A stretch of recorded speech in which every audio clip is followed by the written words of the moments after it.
चलिए, आवाज जा रहा है सभी को? Good afternoon to all of you. 10 participant join किए हैं, जल्दी जल्दी ज्वाइन हो जाइए। Good afternoon sir. जी, और लोग भी ज्वाइन हो जाइए जल्दी जल्दी। नेटवर्क सही है? ठीक है सर। ओके, आवाज सर आ रहा। चलिए ठीक है। और ऑटोमोबाइल को गया है कि नहीं? लिंक गया है ना ऑटोमोबाइल लोग को? 2019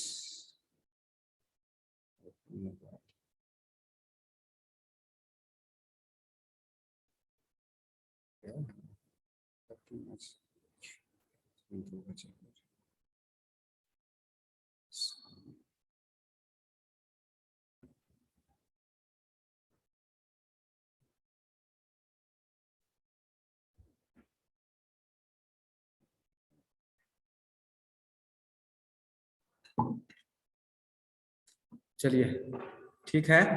आज का जो क्लास है वो आपका है, चैप्टर है सीएनसी लेथ। सब्जेक्ट है हमारा एडवांस मैन्युफैक्चरिंग प्रोसेस। आगे चलते हैं। पिछले क्लास में जितना किए थे उससे आगे आज हम लोग को कंप्लीट करना है टॉपिक को।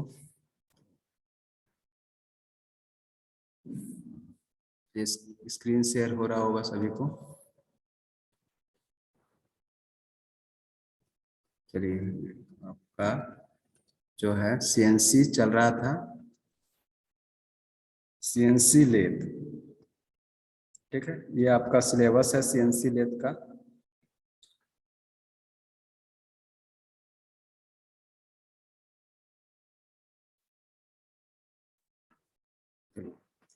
जो सीएनसी डीएनसी भी होता है सर? जी हाँ, डीएनसी होता है। और आपका प्रीवियस क्लास में उसका फुल फॉर्म बताए थे। क्या था उसका डीएनसी का full form? Direct numerical control. नहीं, कुछ और भी था शायद। डीएनसी अभी जो है, अभी जो लेटेस्ट है वो आपका डीएनसी इंट्रोड्यूस हुआ है। ठीक है ना? तो अभी, लेकिन वो अभी मार्केट में ज्यादा नहीं चल रहा। ज्यादातर हम लोग सीएनसी पर ही वर्क करते हैं। ठीक है, कंप्यूटर न्यूमेरिकल कंट्रोल। हाँ, ये आपका सीएनसी है, इसी पर हम लोग वर्क कर रहे हैं। जितना भी आपका ऑटोमोटिव पार्ट्स है, ज्यादातर जो है सीएनसी लेथ से ही बनाया जाता है। चलिए, क्लासिफिकेशन हो रहा था ना, क्लासिफिकेशन हम लोग पढ़ रहे थे। काउंटरिंग सिस्टम हो गया था आपका ये। तो हम लोग क्लासिफिकेशन कर रहे थे किसका? सीएनसी लेथ का। सीएनसी लेथ को हम लोग मशीन्स को क्लासिफाइड कर रहे थे डिफरेंट वेस्ट पर। तो जो नेक्स्ट फैक्टर है वो आपका क्या है? Positioning system. पोजीशनिंग सिस्टम के आधार पर हम लोग सीएनसी को दो तरह से क्लासिफाइड करते हैं। एक एब्सोल्यूट सिस्टम पर आधारित सीएनसी, दूसरा इंक्रीमेंटल सिस्टम पर आधारित सीएनसी। ठीक है, तो इसको समझिए, एब्सोल्यूट सिस्टम और इंक्रीमेंटल सिस्टम क्या होता है। तो जो एब्सोल्यूट सिस्टम होता है उसमें जो आपका कोऑर्डिनेट लेते हैं, कोऑर्डिनेट कहने का मतलब क्या? कोऑर्डिनेट का कहने का मतलब एक्स एक्सिस में कितना पोजीशन है और वाई एक्सिस पर कितना पोजीशन है। ठीक है,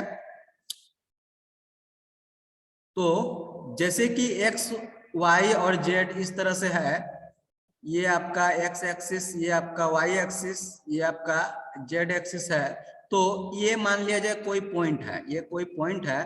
तो हमारा ओरिजिन पॉइंट कौन है? ये वाला है। ये आपको ओ से डिनोट करते हैं, 0 0 से डिनोट करते हैं इसका। तो ये जो पी पॉइंट है, एक्स एक्सिस पर दूरी कितना है? मान लिया जाए एक्स एक्सिस पर दूरी हम लोग का 4 मीटर है और वाई एक्सिस से दूरी आपका 3 मीटर है। तो इस पॉइंट का पोजीशन क्या हो जाएगा? 4,3।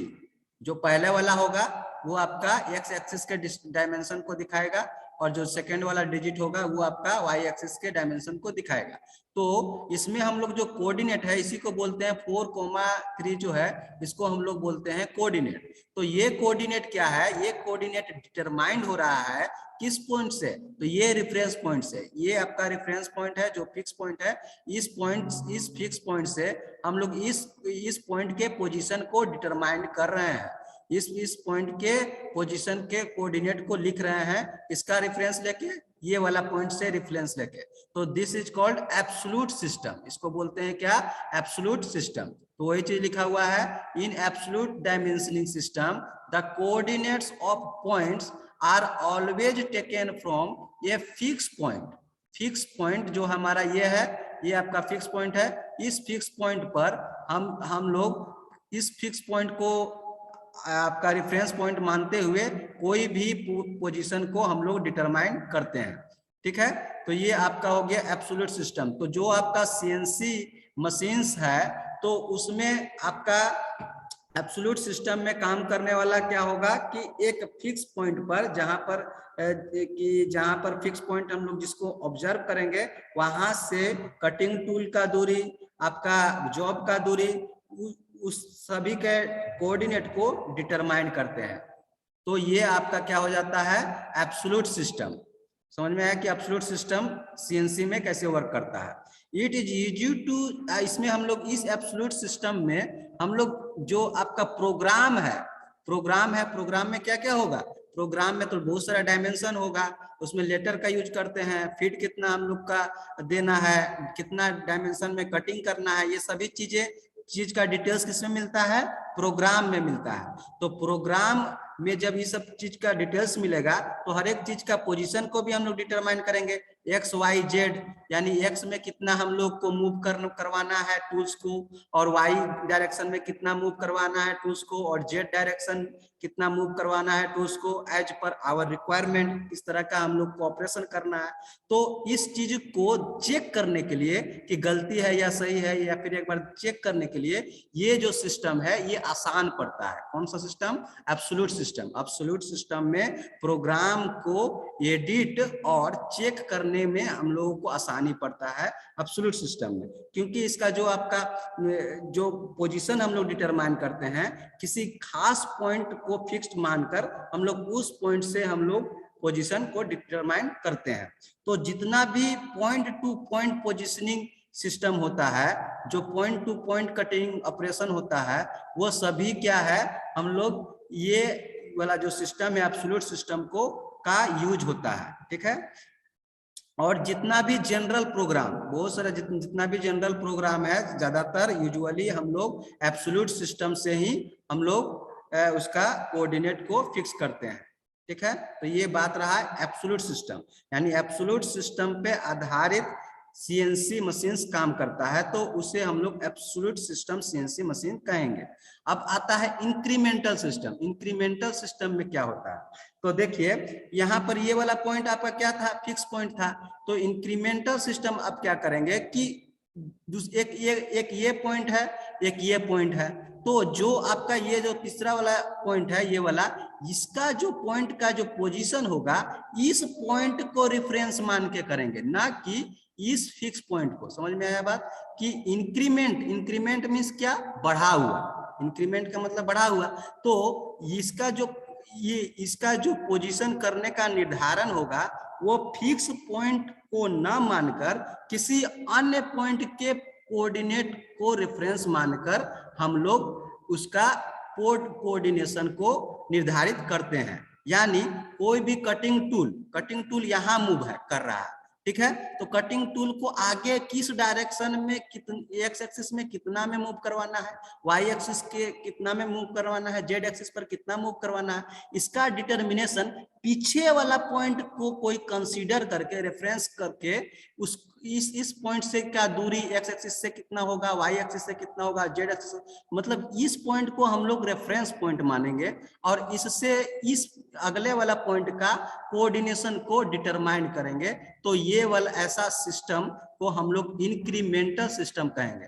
देखिए यहाँ पर लिखा हुआ है, in incremental system the coordinates of any point are calculate with the reference to the previous position of the tool. यानी टूल हमारा पहले एक बार यहाँ कटिंग किया, फिर अगला पोजीशन पर कटिंग करेगा, तो पिछला पोजीशन, जिस पिछला पॉइंट पर जहां पर कटिंग किया उसका क्या पोजीशन था, तो उसका पोजीशन मान लिया जाए एक्स एक्सिस पर 2 mm गया था, वाई एक्सिस पर 3 mm गया था, जेड एक्सिस पर 5 mm गया था। तो वहां से अब 2 mm और हम लोग बढ़ाना है, तो एक्स एक्सिस जब 2 mm गया था तो उससे हम लोग को और 3 mm कटिंग करना है, तो 2 और प्लस 3 कर देंगे।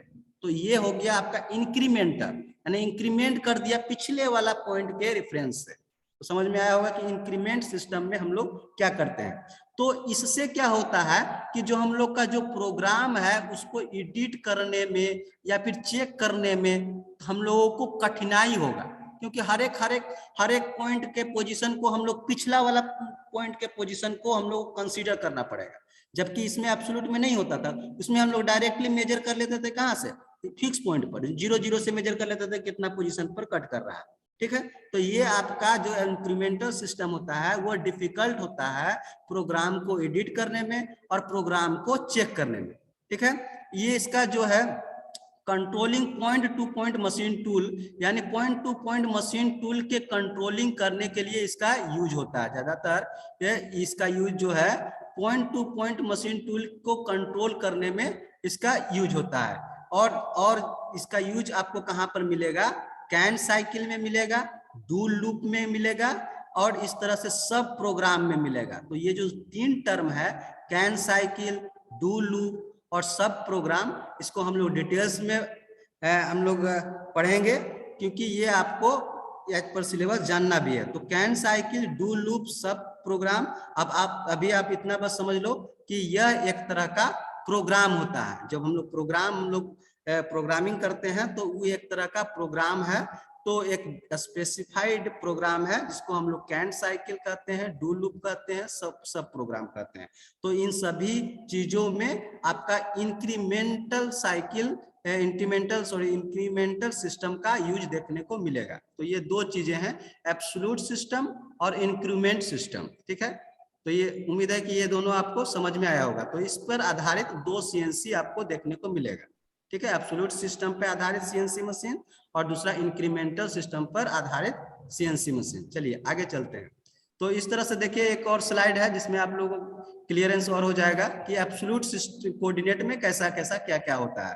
तो देखिए एब्सोल्यूट कोऑर्डिनेट ये है, इधर आपका इंक्रीमेंटल कोऑर्डिनेट सिस्टम है। तो इसमें जो पॉइंट है, जैसे कि पॉइंट 0 है, तो यहाँ पर ये पॉइंट है, तो इस पॉइंट का कोऑर्डिनेट क्या है, 0 0 है। P1 जो है ये पॉइंट है, तो इस कोऑर्डिनेट का कोऑर्डिनेट क्या है, एक्स एक्सिस पर 12 mm, वाई एक्सिस पर 12 mm। ठीक है, तो इस तरह से आप इधर वाला में देखिएगा इंक्रीमेंटल सिस्टम में कि जो आपका ये जो P2 वैल्यू है, P2 है वो 14 हो गया। तो 14 हो गया कहाँ से, तो ये वाला जो आपका P1 है इससे, यानी यहाँ से बढ़ गया 2 mm और, तो यहाँ पर ये आपका 14 mm हो गया यहाँ से। तो इस तरह से हम लोग इंक्रीमेंटल कोऑर्डिनेट सिस्टम और एब्सोल्यूट कोऑर्डिनेशन सिस्टम में डिफरेंस देखते हैं, और उसमें हम लोग को दोनों का हम लोग के बेस पर CNC मशीन्स हम लोगों को मिलता है। एब्सोल्यूट कोऑर्डिनेट सिस्टम पर काम करने वाला CNC मशीन और इंक्रीमेंटल कोऑर्डिनेट सिस्टम पर काम करने वाला CNC मशीन। चलिए अब हम लोग जो CNC मशीन को हम लोग क्लासिफाइड कर रहे हैं, तीसरा कैटेगरी है फीडबैक सिस्टम, कि जो CNC मशीन है उसका फीडबैक सिस्टम किस तरह का है, उसके आधार पर हम लोग CNC मशीन्स को क्लासिफाइड करते हैं। तो फीडबैक यहाँ पर 2 तरह का है, एक ओपन लूप कंट्रोल सिस्टम, दूसरा क्लोज लूप कंट्रोल सिस्टम। तो एक बेसिक फ्लो डायग्राम आपको यहाँ पर दिखाया गया है कि किस तरह से CNC मशीन काम करता है। तो सबसे पहले जो इनपुट है प्रोग्राम का, हम लोग इनपुट देते हैं MCU में, मशीन कंट्रोल यूनिट में। मशीन कंट्रोल यूनिट किसको देगा, तो स्टेपर मोटर को देगा। स्टेपर मोटर क्या होता है कि जिस तरह का आपका रिक्वायरमेंट है ऑपरेशन करने के लिए, उस तरह का स्पीड प्रोवाइड करता है। उस तरह के स्पीड प्रोवाइड करने वाले मोटर को स्टेपर मोटर कहते हैं, और वह जुड़ा हुआ होता है MCU से। तो MCU स्टेपर मोटर को यह संकेत देता है कि किस तरह से ऑपरेशन करना है टूल का आपका स्पीड कितना होगा, ये सभी चीज कौन देगा, एमसीयू को। तो स्टेपर मोटर दिया, एमसीयू दिया सिग्नल स्टेपर मोटर को। स्टेपर मोटर कनेक्टेड होगा लीड स्क्रू से, और लीड स्क्रू वर्क करेगा एज ए मशीन टूल से कनेक्टेड होगा, और मशीन टूल में रखा वर्क पीस यानी जॉब को वो ऑपरेट करेगा। तो ये आपका हो गया ओपन लूप कंट्रोल सिस्टम। यहाँ पर किसी तरह का फीडबैक यानी यहाँ पर जो आपका वर्क पीस है, जॉब है, वह किस तरह से वर्क कर रहा है, सही कर रहा है या नहीं कर रहा है, किसी तरह का यहाँ पर हम लोग जो है क्लोज लूप में फीडबैक नहीं देते हैं। तो ये आपका क्या हो गया, ओपन लूप कंट्रोल सिस्टम, ठीक है। जबकि क्लोज लूप कंट्रोल सिस्टम में क्या होगा कि पहला इनपुट यानी जो आपका प्रोग्राम बनाए कि किस तरह का हम लोगों को ऑपरेशन करना है मशीन से, तो उसके लिए हम लोग प्रोग्राम बनाए। प्रोग्राम में हम लोग ग्राइंडिंग के लिए, मिलिंग के लिए, कटिंग के लिए प्रोग्राम बनाए। उस प्रोग्राम को हम लोग इनपुट कर दिए किसमें, एमसीयू में। एमसीयू यानी मशीन कंट्रोल यूनिट में। वह एनालाइज किया, एनालाइज करने के बाद वह सब सिग्नल को एनालॉग सिग्नल में कन्वर्ट करके किसको दिया, स्टेपर मोटर को दिया। स्टेपर मोटर क्या करता है कि जिस तरह का उसको स्पीड देना रहता है वो प्रोवाइड करता है किसको, लीड स्क्रू को, और लीड स्क्रू से जुड़ा हुआ रहता है मशीन टूल, और मशीन टूल पर रखा हुआ रहता है जॉब, और वहां पर वह ये करता है आपका परफॉर्मेंस करता है, ठीक है। तो जो लीड स्क्रू है, लीड स्क्रू से फिर वह कनेक्ट करके फीडबैक सिग्नल देता है आपस में कंपैरेटर को। कंपैरेटर का काम क्या होता है कि कंपैरेटर का काम, कंपैरेटर का मतलब कंपेयर, नाम से ही पता चल रहा है कंपेयर, यानी वह कंपेयर कर रहा है, यानी कि जो आपका स्टैंडर्ड पैरामीटर है उससे कंपेयर कर रहा है लास्ट वाले पैरामीटर को, कि जो हम लोग को चाहिए, जितना हम लोग को सफिशिएंट में डिस्प्लेसमेंट चाहिए, जिस तरह का हम लोग को ऑपरेशन चाहिए, क्या वाकई में वैसा ऑपरेशन हो रहा है। इसके लिए क्या सिग्नल देगा, फीडबैक सिग्नल इसको देगा कंपैरेटर को, और कंपैरेटर अपना स्टैंडर्ड जो आपका ऑपरेशन होता है उससे कंपेयर करेगा कि किसी तरह का तो गड़बड़ नहीं है। यदि गड़बड़ नहीं है तो उसको जो है फीडबैक देगा, और उस तरह से फिर से उसको रेक्टिफाई करके उसको और उस ऑपरेशन को सुधार लिया जाता है। तो इस क्लोज लूप सिस्टम में आपका ये बेनिफिट है कि किसी तरह का आपका डिस्टरबेंस या फिर किसी तरह का प्रॉब्लम आता है फाइनल जॉब के ऑपरेशन में, तो इस तरह से आप फीडबैक सिग्नल के थ्रू आपको वहां से पता चल जाता है, लेकिन ओपन लूप कंट्रोल सिस्टम में नहीं पता चलता है।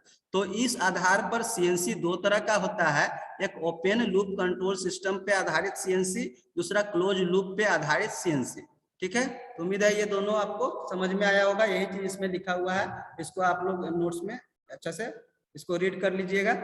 नेक्स्ट है आपका जो सीएनसी होता है वह कंट्रोल सिस्टम के स्ट्रक्चर के आधार पर भी पाया जाता है दो तरह का।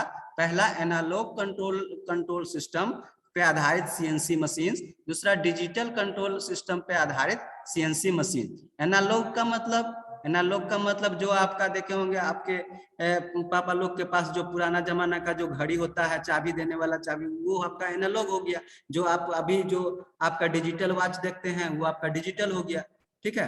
तो एनालॉग में क्या होगा, जो आपका जो मशीन टूल है वो मूव करेगा तो उसमें तो आपको एनालॉग ही चाहिए मूव करवाने के लिए, डिजिटल तो आप वहां पर दे नहीं ले सकते हैं। तो आप मशीन टूल का जो स्लाइड होता है तो वहां पर आपको एनालॉग कंट्रोल सिस्टम काम करेगा, ठीक है।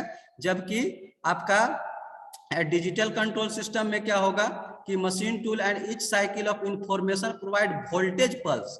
तो जितना भी मशीन टूल्स है या फिर इंफॉर्मेशन है वो आपका क्या प्रोवाइड करेगा, वो आपका वोल्टेज पल्स प्रोवाइड करेगा।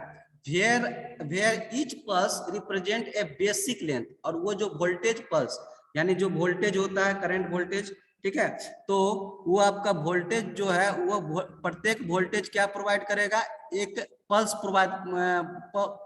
पल्स को रिप्रेजेंट करेगा, और बेसिक लेंथ यूनिट का विच डिटरमाइन द सिस्टम रेजोल्यूशन, जो आपका सिस्टम के रेजोल्यूशन को डिटरमाइन करता है। तो जो आपका सीएनसी मशीन है, सीएनसी मशीन आपका दोनों कंट्रोल सिस्टम जब तक एनालॉग और कंट्रोल डिजिटल दोनों नहीं होगा तब तक कंप्लीट सीएनसी मशीन नहीं काम करेगा। यानी जो सीएनसी सिस्टम होगा, इनपुट के लिए तो आपको डिजिटल चाहिए, यानी जो आप प्रोग्राम बना रहे हैं, प्रोग्राम में बना रहे हैं, वो डाटा इनपुट कर रहे हैं, प्रोग्रामिंग कर रहे हैं आपका लेटर सिंबल डिजिट से, तो वो क्या है, एक तरह का आप जब कीबोर्ड से इनपुट कर रहे हैं वो क्या है, एक तरह का डिजिटल फॉर्म में है। तो डिजिटल फॉर्म का यूज आप क्या कर रहे हैं, एनसी सिस्टम में इनपुट करने के लिए। लेकिन मशीन टूल तो आपका वर्क करेगा ना, फिजिकली उसमें वर्क करेगा वो आपका। तो जब मशीन टूल का मूवमेंट होगा तो उसमें आपका क्या होगा कि आपको एनालॉग कंट्रोल सिस्टम वहां पर जरूरत होगा, क्योंकि मूवमेंट करवाना है। तो मूवमेंट करवाने के लिए तो एनालॉग कंट्रोल सिस्टम चाहिए। तो जो एनसी मशीन है उसके आउटपुट के लिए आपको एनालॉग कंट्रोल सिस्टम की आवश्यकता होगी, और एनसी मशीन के इनपुट करने के लिए आपको डिजिटल कंट्रोल सिस्टम की आवश्यकता होगी, तभी जाके आपका पूरा सीएनसी मशीन कंप्लीट होता है। तो ये इस तरह से आप देखें कि जो सीएनसी मशीन टूल होता है इसमें आपका एनालॉग और डिजिटल सिस्टम दोनों का यूज होता है। तो ये था आपका क्लासिफिकेशन। एक बार फिर से देख लीजिए क्लासिफिकेशन क्या क्या था। तो हाँ जी, हेलो जी, बोल रहे थे ओपन लूप कंट्रोल सिस्टम का कुछ पॉइंट है सर, उसको समझा दिए। अच्छा ठीक है, इसको देख लेता हूँ मैं। ये आपका ओपन लूप कंट्रोल सिस्टम, अच्छा यहाँ ना, ये इसमें आपका ये जो डायग्राम, फ्लो डायग्राम है ना, इसी डायग्राम को समझ जाएंगे तो इसमें आपका क्लियर हो जाएगा। देखिए क्या कर रहा है, it consist of A input device. Input device आपको दिख रहा है यहाँ पर, इनपुट डिवाइस कंसिस्ट कर रहा है विच लोड्स द प्रोग्राम। आपको इनपुट डिवाइस में आपको क्या करना है, प्रोग्राम को लोड करना है। The program is decoded in the machine under stable format. अब जो है इनपुट किसमें किए हैं, आप किसमें किए हैं, इस प्रोग्राम को एमसीयू में किए हैं। तो एमसीयू में जब इनपुट किए तो वो डिजिटल फॉर्म में था, यानी डिजिटल फॉर्म में मतलब कि जो है एक्स एक्सिस पर 2 mm, वाई एक्सिस पर 4 mm का ये फीडबैक इतना था, स्पीड इतना था, इतना कट कर रहा था, डेप्थ इतना कट कर रहा था, तो ये डिजिटल फॉर्म था। तो ये डिजिटल फॉर्म को डिकोडेड करना है। The program is decoded in the machine under stable format and required signal are send to you MCU. जो आपका उसको पहले सबसे पहले क्या किया, डिकोड कर दिया उस प्रोग्राम को कि सिग्नल के फॉर्म में डिकोड कर दिया उस प्रोग्राम को, और उस प्रोग्राम को डिकोड करने के बाद किसमें गया, यह सिग्नल एमसीयू में गया, यानी मशीन कंट्रोल यूनिट में गया। अब जो है मशीन कंट्रोल यूनिट जो है क्या करेगा, इलेक्ट्रिकल पल्स। यहाँ पर मशीन कंट्रोल यूनिट में तो जानते ही हैं क्या रहता है कि बहुत सारा आपका इलेक्ट्रॉनिक्स सर्किट वगैरह रहेगा, चिप रहेगा, आईसी रहेगा। तो वो क्या करेगा कि मशीन कंट्रोल यूनिट जो है इलेक्ट्रिकल पल्स कहने का मतलब क्या होता है, तो पल्स कहने का मतलब कि जो है एक सिग्नल, जो इलेक्ट्रिकल सिग्नल दे दिया, तो इस तरह से एक पल्स दिया, 2 पल्स दिया, इस तरह से इलेक्ट्रिकल पल्स जो है प्रोवाइड करता है। इसमें सीरीज में इलेक्ट्रिकल पल्स के सीरीज में जो है एमसीयू सेंड करता है किसको, स्टेपर मोटर को। यानी एमसीयू जो मशीन कंट्रोल यूनिट है, यह इलेक्ट्रिकल पल्स जो है प्रोवाइड करता है किसको, स्टेपर मोटर को। तो जिस तरह का आपका प्रोग्रामिंग रहता है, उस प्रोग्रामिंग को पहले डिकोड करके एमसीयू में भेजा जाता है, और एमसीयू का काम क्या है कि उस डिकोड किए हुए प्रोग्राम को समझता है। समझने के बाद उसको एमसीयू यानी machine control unit electrical pulse provide करता है। इलेक्ट्रिकल पल्स प्रोवाइड करेगा किसको, स्टेपर मोटर को। स्टेपर मोटर अब क्या है, स्टेपर मोटर का काम, क्योंकि देखिए यहाँ पर जो मशीन टूल का जो ऑपरेशन होता है वह कंटिन्यूअस या फिर यूनिफॉर्म स्पीड में नहीं होता है। कहीं पर आपको कम स्पीड में चाहिए, कहीं पर ज्यादा स्पीड चाहिए। तो इस तरह से जो भी आपका रिक्वायरमेंट है ऑपरेशन का, उस स्पीड को प्रोवाइड करता है कौन? Stepper motor. अब स्टेपर मोटर से जुड़ा हुआ रहेगा कौन जुड़ा हुआ रहेगा? लीड स्क्रू से जुड़ा हुआ रहेगा मशीन टूल। अब मशीन टूल पर आपका वर्क पीस रहेगा और उससे आपका ऑपरेशन होता रहेगा। तो this result in the motion of slide through a desired distance. ये देख रहे हैं डिजायर्ड डिस्टेंस, माने जो आपका प्रोग्राम के अकॉर्डिंग जो आपका डिजायर्ड डिस्टेंस है, उस डिस्टेंस को प्रोवाइड कौन करेगा? स्टेपर मोटर प्रोवाइड करेगा। So it has no loop, यहाँ पर किसी तरह का कोई लूप नहीं देखने को मिलता है। यहाँ पर कि जो आपका लास्ट में जो आपका डिस्प्लेसमेंट या फिर जो स्पीड प्रोवाइड हुआ लीड स्क्रू में, जो मूवमेंट किया लीड स्क्रू, वह किस तरह से किया, एज पर आपका प्रोग्राम किया या प्रोग्रामिंग के अकॉर्डिंग किया या नहीं किया, इसका फीडबैक आपको पुनः आपको नहीं मिलता है। किसमें? ओपन लूप में। तो यहाँ पर इस सिस्टम में, इस कंट्रोल सिस्टम में किसी तरह का कोई लूप देखने को मिलता नहीं है, इसलिए पर यहाँ पर कोई भी फीडबैक डिवाइस नहीं है, इसमें कोई भी फीडबैक डिवाइस नहीं है, इसलिए हम लोग इसको ओपन लूप कंट्रोल सिस्टम कहते हैं। सिमिलरली यहाँ पर क्या होगा? फीडबैक सिग्नल होगा, यहाँ पर फीडबैक डिवाइस होगा यहाँ पर, और वो फीडबैक सिग्नल देगा किसको? कंपैरेटर को।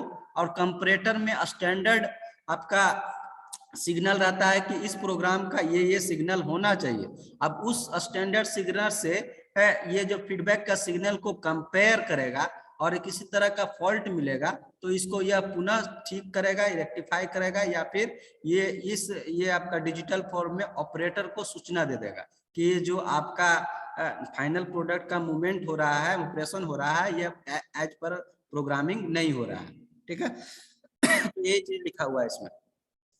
तो ये सर था दोनों में ज्यादा रहेगा सर? जी देखिए, दोनों में एक्यूरेसी और बेस्ट कहने के माने तो क्लोज लूप का ज्यादा बेहतर है, क्योंकि इसमें आपका एरर नहीं हो रहा है किसी तरह का, प्रोडक्टिविटी इसका ज्यादा अच्छा होगा, इसका क्वालिटी ज्यादा अच्छा होगा, इससे प्रोडक्ट बनने वाला का जो क्वालिटी है वो ज्यादा बेहतर होगा। इसमें तो यदि किसी तरह का एरर मिल गया तो वो आपका डिफेक्टिव प्रोडक्ट भी बन सकता है ना, इसलिए ये आपका क्लोज लूप सिस्टम सीएनसी का बेस्ट होगा।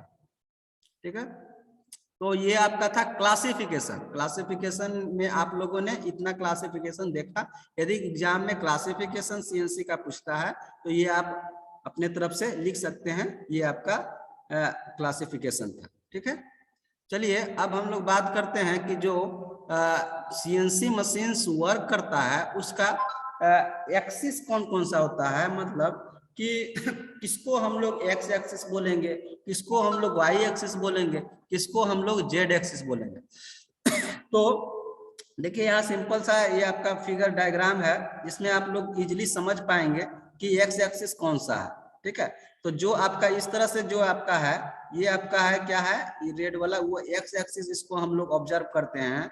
और जो ये आपका हॉरिजॉन्टल में जो होता है वो आपका जो नहीं सॉरी वर्टिकल में जो है, वर्टिकल में जो है ये आपका क्या है, वो आपका जेड एक्सिस है, और ये जो आपका हॉरिजॉन्टल में इस तरह से जो दिख रहा है ये आपका वाई एक्सिस है। तो उसका नोटिफिकेशन होता है, वो चीज देख लेते हैं।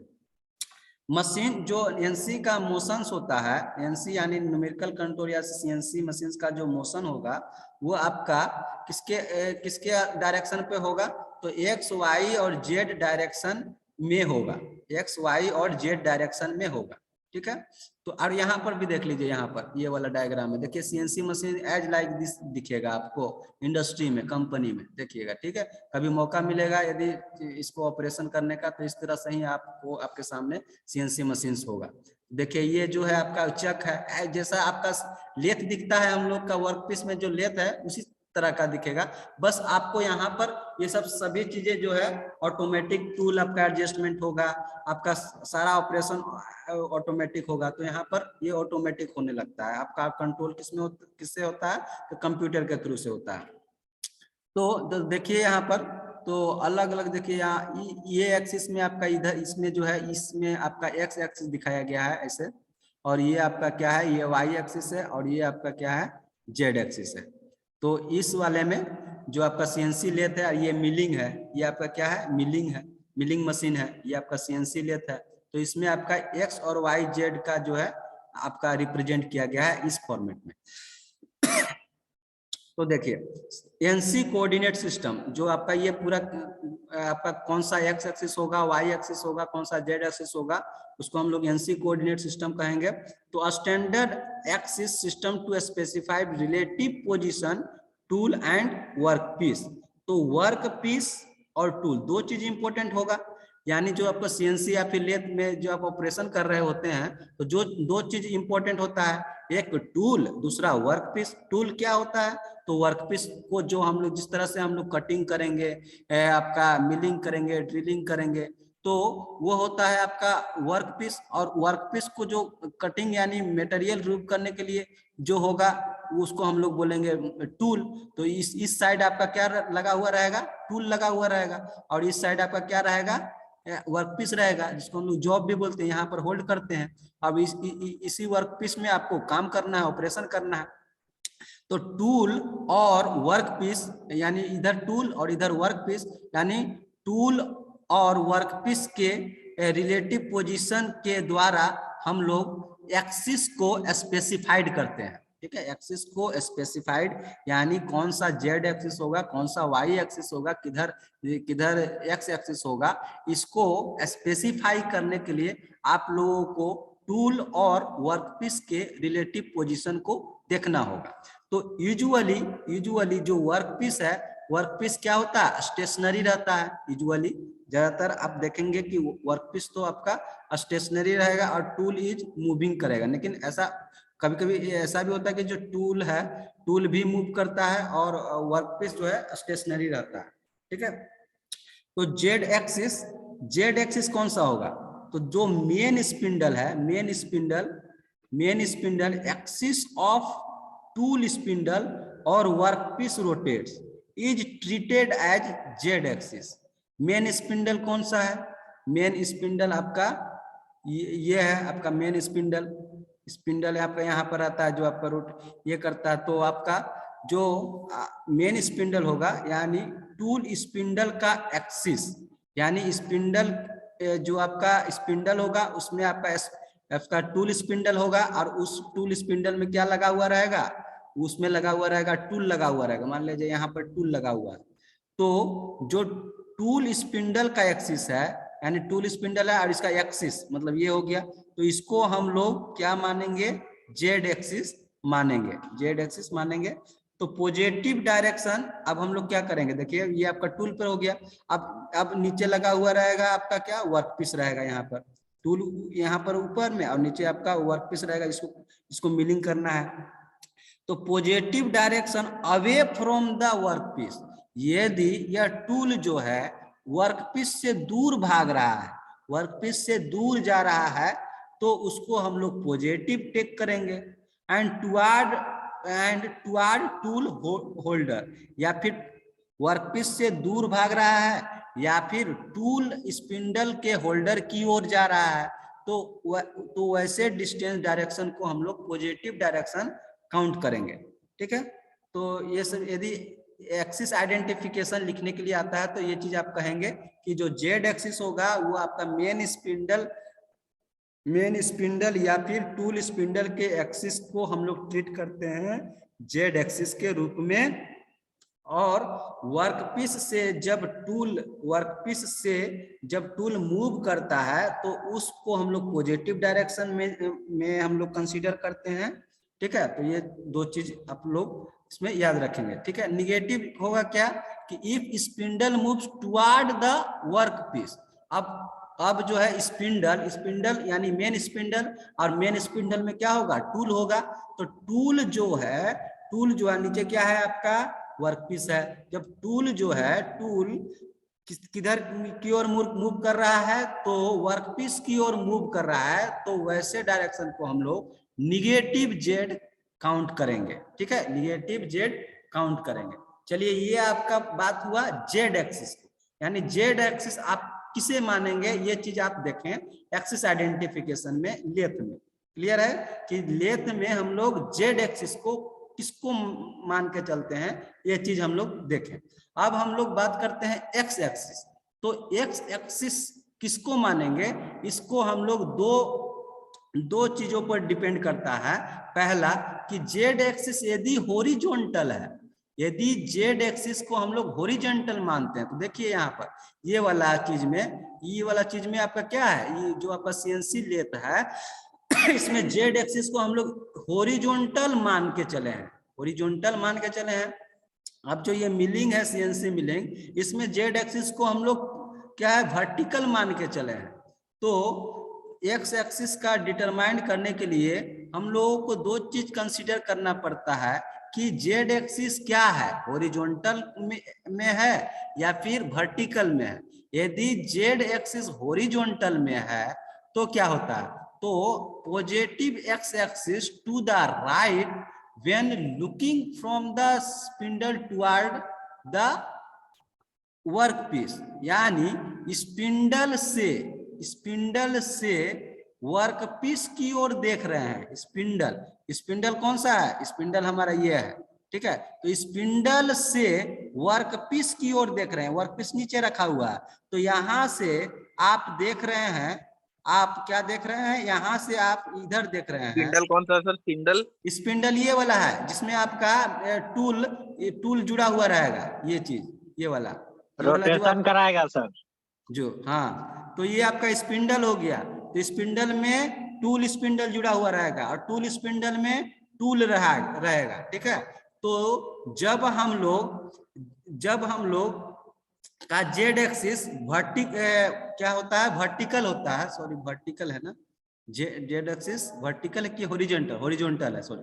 तो जेड एक्सिस क्या है, जब हॉरिजॉन्टल हो तो हॉरिजॉन्टल हमारा कौन सा, इधर देखिए यहाँ पर जेड एक्सिस में क्या है, ये आपका क्या है, हॉरिजॉन्टल है।